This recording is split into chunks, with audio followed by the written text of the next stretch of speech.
Like and subscribe to my channel and click the bell icon to get new video updates.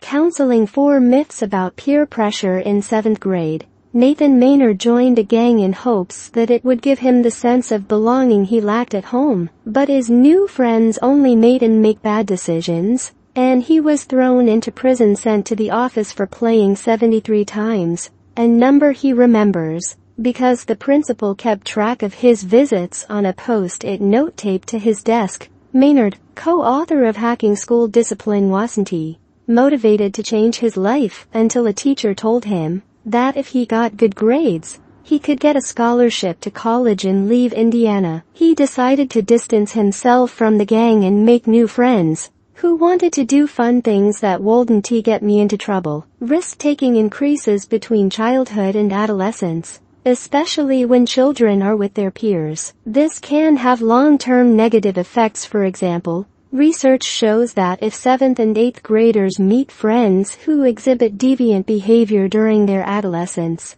they are less likely to develop the interpersonal skills needed for quality romantic, professional, and social relationships in adulthood. The environment shapes behavior, but overlook the social contagion, said economist Robert Frank, author of Under the Influence, putting peer pressure to work. For example, when the government started taxing cigarettes, it was for tax reasons, but also on the grounds that smoking harms others through passive smoking. The more plausible rationale is that you harm others through the contagious effects, and are more likely to get others to smoke, he said. There are times when peer pressure involves coercion, and when children need rejection skills. The traditional idea is that you want your kids to choose their peers carefully, because if your kids are friends with the good kids, they're more likely to take the straight and narrow path, said Michael Macy, professor of information science and sociology at Cornell University. But when Macy analyzed the impact of adolescence on cigarette smoking,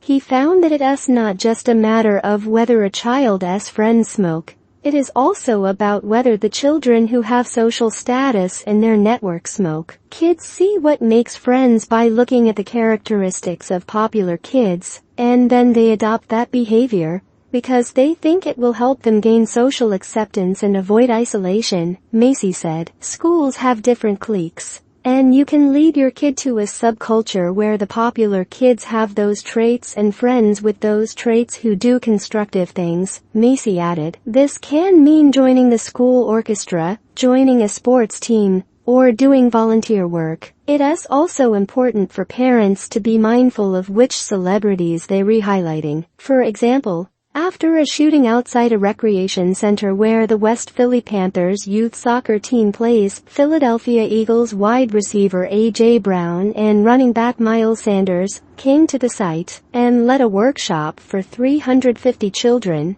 said Daniel Levy, who manager of youth football and community relations for the Philadelphia Eagles. They shared their experiences of gun violence and told them that if they listened to mentors they trusted and focused on football and school, they would stay on the right track, Levy said. The good news is that parents also have tremendous power to influence children's choices. According to the National Institute on Alcohol Abuse and Alcoholism and others, if you consistently say, no, not until it's legal, legal being a proxy for when their brains are almost fully developed, children are much less likely to develop a substance use disorder, said Jessica Leahy, author of The Addiction Inoculation. Raising healthy kids in a culture of dependency. The pressure to conform is strong. So share data to dispel the myth that everyone engages in risky behaviors like drinking, vaping, or having sex with minors. In 2019, the NIAID said that 24.6% of 14 to 15-year-olds said they had had a drink at least once, meaning about 3/4 said they had never had a drink in their life. And the Centers for Disease Control and Prevention said less than 5% of middle school students reported using e-cigarettes in 2020, and the majority of young teens are not having sex. And yet everyone is susceptible to the spotlight effect, a phenomenon in which people overestimate how others perceive their actions. If your child is concerned about being judged for behaving differently from their peers, emphasize that their friends are concerned about how others perceive them.